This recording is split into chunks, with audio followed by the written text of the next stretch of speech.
بسم اللہ الرحمن الرحیم۔ السلام علیکم۔ خوشگوار زندگی گزارنے کے لیے چھٹا اصول ہے نماز۔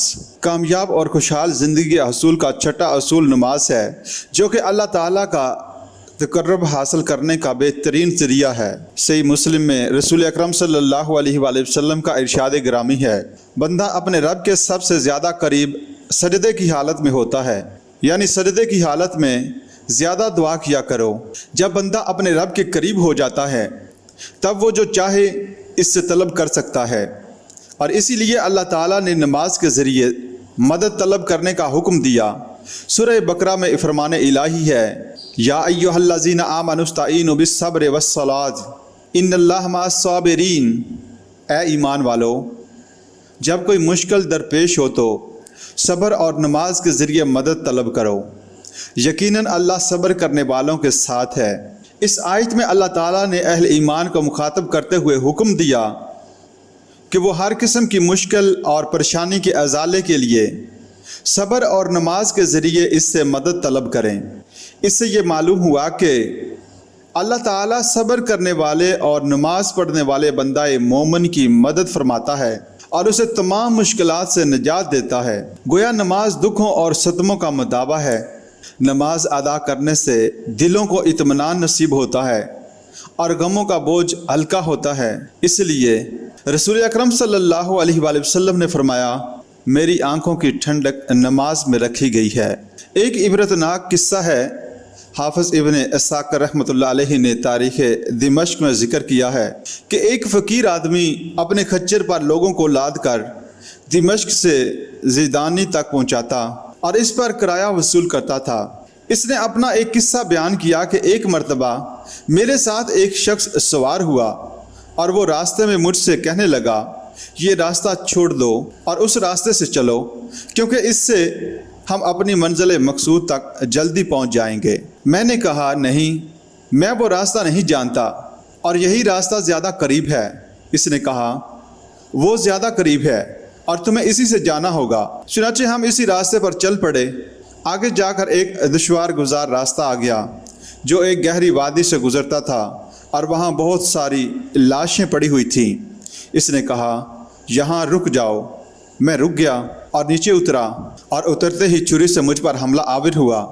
میں بھاگ اٹھا، میں آگے آگے اور وہ میرے پیچھے پیچھے۔ آخر کار میں نے اسے اللہ کی قسم دے کر کہا، خچر اور اس پر لدا ہوا میرا سامان تم لے لو اور میری جان بخش دو۔ اس نے کہا، وہ تو میرا ہے ہی، اور میں تمہیں قتل کر کے ہی دم لوں گا۔ میں نے اسے اللہ تعالیٰ سے ڈرایا اور قتل کی سزا یاد دلائی، لیکن اس نے میری ایک بھی نہ سنی۔ میں نے اس کے سامنے رک کر کہا، مجھے صرف 2 رکعت نماز پڑھنے کی مہلت دے دو۔ اس نے کہا، ٹھیک ہے، جلدی پڑھ لو۔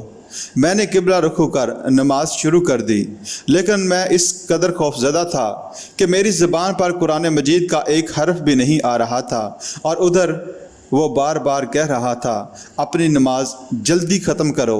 میں انتہائی حیران و پریشان تھا۔ آخر کار اللہ تعالیٰ نے میری زبان پر قرآن مجید سورہ نمل کی یہ آیت جاری کر دی۔ ترجمہ: بھلا کون ہے جو لاچار کی فریاد رسی کرتا ہے جب وہ اسے پکارتا ہے اور اس کی تکلیف کو دور کر دیتا ہے؟ پھر میں نے اچانک دیکھا کہ ایک گھوڑ سوار ہاتھ میں نیزہ لیے وادی کے منہ سے نمودار ہو رہا ہے۔ اس نے آتے ہی وہ نیزہ اس شخص کو دے مارا جو مجھے قتل کرنے کے درپے تھا۔ نیزہ اس کے دل میں پیوست ہو گیا اور وہ مر گیا۔ میں نے گھوڑ سوار کو اللہ کا واسطہ دے کر پوچھا، تم کون ہو؟ اس نے کہا، مجھے اس نے بھیجا ہے جو لاچار کی فریاد رسی کرتا ہے اور اس کی تکلیف کو دور کر دیتا ہے۔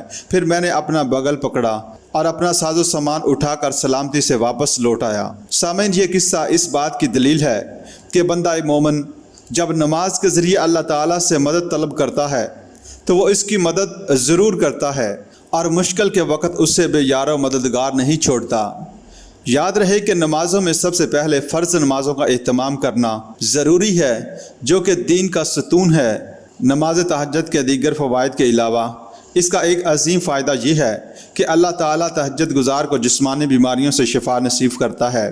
لہٰذا وہ لوگ جو علاج کر کر کے تھک چکے ہوں، انہیں یہ نبوی علاج ضرور کرنا چاہیے۔ رسول اللہ صلی اللہ علیہ وآلہ وسلم کا ارشاد گرامی ہے، تم رات کا قیام ضرور کیا کرو، کیونکہ یہ تم سے پہلے صالحہ کی عادت تھی۔ اور رات کا قیام اللہ کے قریب کرتا ہے اور گناہوں سے بچاتا ہے اور برائیوں کو مٹاتا ہے اور جسمانی بیماری کو دور کرتا ہے۔ جب آپ کی طبیعت سامعین مختصر یہ کہ جب آپ کی طبیعت میں پریشانیوں، دکھوں اور صدموں کی وجہ سے تقدر آ جائے اور آپ سخت بے چین ہوں تو وضو کر کے بارگاہ الہی میں آ جائیں اور ہاتھ باندھ کر اس سے مناجات شروع کر دیں، اور پھر بادشاہوں کے بادشاہ اور رحمان و رحیم ذات کے سامنے جھک کر اپنے گناہوں پر ندامت و شرمندگی کا اظہار کریں۔ اس کے بعد اس سے مشکلات کے ازالے کا سوال کریں۔ یقیناً آپ کی بے چینی ختم ہو جائے گی، سکون و اطمینان نصیب ہوگا اور اللہ تعالیٰ آپ کو خوشحال بنا دے گا۔